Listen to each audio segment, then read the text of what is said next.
Tous les autres sont éphémères. Toutes les autres choses sont éphémères. Toutes nos activités seront éphémères. C'est celles qui contribueront au royaume qui seront éternelles. Amen. C'est pourquoi nous devons accélérer le royaume. Nous devons hâter les choses du royaume. Dieu a hâte de voir cette chose s'accomplir. Donc, je parlais de Ésaïe chapitre 2, verset 2 à 3. C'est un verset qui est lu souvent quand on parle de l'agenda final de Dieu. Il arrivera donc dans la suite des temps que la montagne de la maison de l'Éternel sera fondée sur le sommet des montagnes, qu'elle s'élèvera par-dessus les collines, et que toutes les nations y afflueront. Des peuples s'y rendront en foule et diront, venez et montons à la montagne de l'Éternel, à la maison du Dieu de Jacob, afin qu'il nous enseigne ses voies, et que nous marchions dans ses sentiers, car de Sion sortira la loi, et de Jérusalem la parole de l'Éternel. Il arrivera dans la suite des temps, et nous sommes dans cette suite des temps, nous sommes très proches de ce moment. La montagne de la maison de l'Éternel sera fondée sur le sommet des montagnes.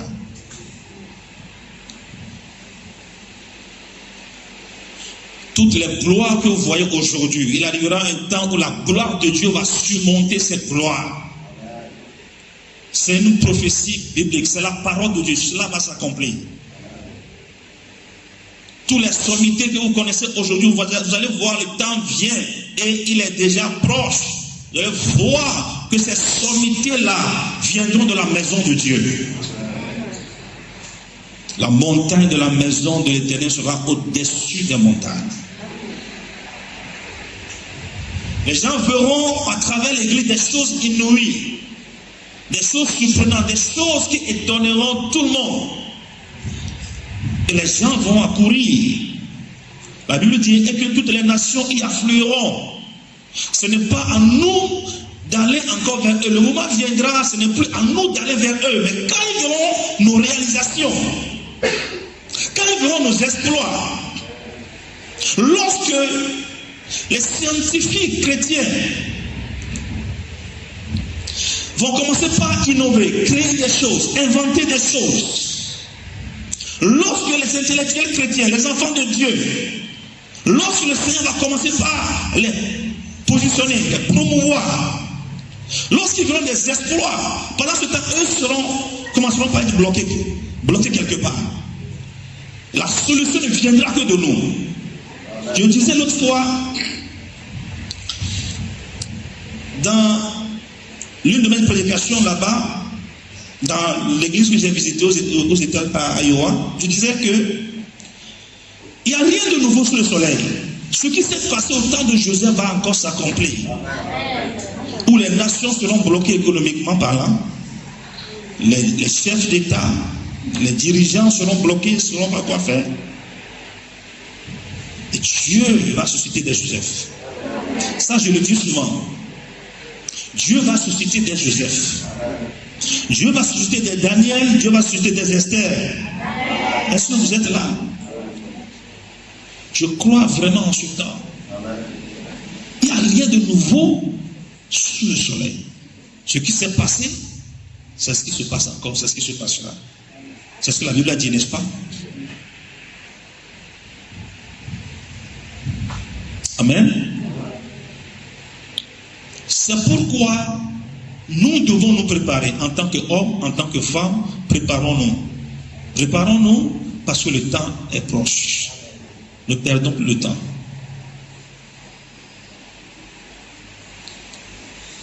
Toutes les nations y afflueront, des peuples s'y rendront en foule. Des peuples s'y rendront en foule. Ils vont se rendre où? Rappelez-vous de la première phrase. Ils vont se rendre où? Dans la maison de l'Éternel. En foule, ils viendront à la maison de l'Éternel. Encore un peu de temps, j'ébranlerai les cieux et la terre, la mer et le sec. Je branlerai toutes les nations. Les trésors de toutes les nations viendront et je remplirai de gloire cette maison, dit l'Éternel des armées. Verset 8. L'argent est à moi et l'or est à moi, dit l'Éternel des armées. Verset 9. La gloire de cette dernière maison sera plus grande que celle de la première, dit l'Éternel des armées. Et c'est dans ce lieu que je donnerai la paix, dit l'Éternel des armées. En ce temps, le monde entier perdra la paix.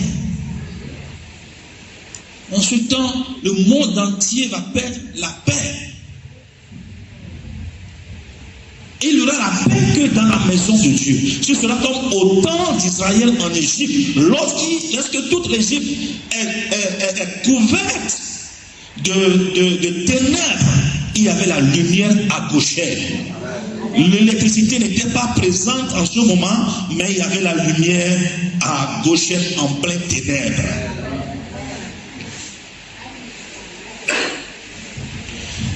Amen. Et je dis qu'il n'y a rien de nouveau sur le ciel. Cela va encore s'accomplir. Peut-être pas dans les mêmes termes, mais cela encore va s'accomplir.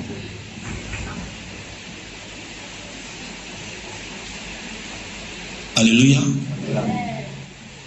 Le temps est presque venu où l'Éternel va secouer les nations.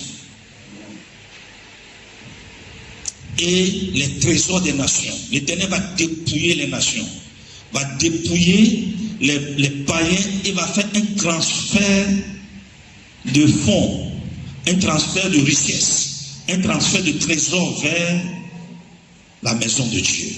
Mais entre les mains de qui? Toi et moi, nous savons que Dieu ne gaspille pas ses ressources. Mais entre les mains de qui est-ce que Dieu va transférer les trésors du monde? Pas dans la main d'un insensé, pas dans la main des arrogants, pas entre les mains des orgueilleux. Non.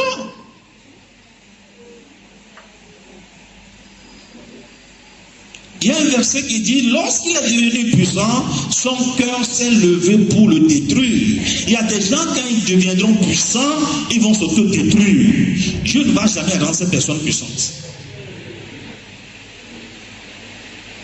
Dieu ne rendra jamais ces personnes puissantes. L'homme selon le cœur de Dieu. J'ai enfin trouvé l'homme selon mon cœur. Je prie que quelqu'un soit dans les collimateurs de Dieu. Que Dieu, pendant qu'il étend ses regards, puisse te viser, qu'il puisse te cibler, qu'il puisse te choisir, qu'il transfère entre tes mains les trésors des nations, les trésors des païens. Les païens vont travailler et ces trésors seront transférés à l'église. Ces prophéties sont en attente, elles vont s'accomplir. Ces deux versets, pensez-vous que ces deux versets sont déjà accomplis? Non. Alors, est-ce que Dieu a menti bien? Sa parole va toujours s'accomplir. Le ciel et la terre passeront, même mes paroles ne passeront jamais. Alléluia. Mes paroles ne passeront pas. Et dit, mes paroles ne reviennent pas à moi sans avoir accompli ce pourquoi je les ai envoyées.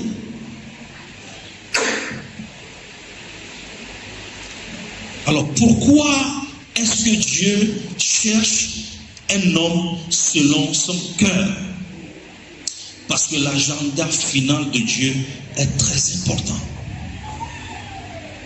Dans cette année, nous avons appris que Dieu a toujours de tout temps, de toute époque, de toute saison, de toute période, toujours cherché un homme. Chercher un homme. Même dans ton service, là-bas, Dieu cherche quelqu'un à qui confier ce service. Il sait que dans 5 ans, dans 10 ans, se passera un problème et on cherchera quelqu'un à qui confier cette responsabilité. Mais est-ce que tu es prêt? C'est comme ça que nous voyons beaucoup d'enfants de Dieu rater les opportunités que Dieu leur donne. Et à la fin, c'est Dieu que nous accusons. Mais Peut-être que c'est toi qui n'es pas prêt. Donc l'agenda final, ce que Dieu est en train de faire est important. Alors, voyez le contexte dans lequel Dieu a dit, Dieu a trouvé enfin un homme selon son cœur. Voyez le contexte. Voyez le contexte d'un peuple qui vient nouvellement de faire l'expérience de roi. Ils ont choisi, ils ont voulu un roi, Dieu leur a donné un roi, ça n'a même pas duré. Je pense que Saül avait fait à peine 2 ans. Il avait fait à peine 2 ans et Dieu l'a rejeté. Donc il fallait trouver un homme. Donc la responsabilité est très importante.